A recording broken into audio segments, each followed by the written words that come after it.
মা মা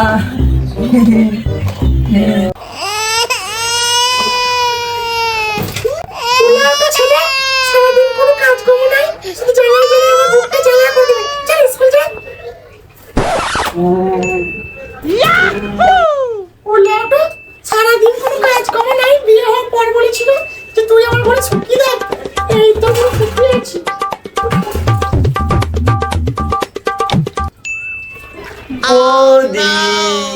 কি হয়েছে কি? তোমার সাথে কিছু দরকার ছিল। কি দরকার ছিল? একটু লাগতো। কি পোলাওটো কি বললি? না না সেরকম কিছু নয়, একটু ছোট কাজ ছিল। তাহলে কি হয়েছে বলো? তোমার বোনের নাম্বারটা লাগতো। পোলাওটো সারাদিন খেয়ে দিয়ে কাজ নাই, আমার বোনের নাম্বার নিতে আসছে। এত যখন সব বিয়ে করবে তোরা।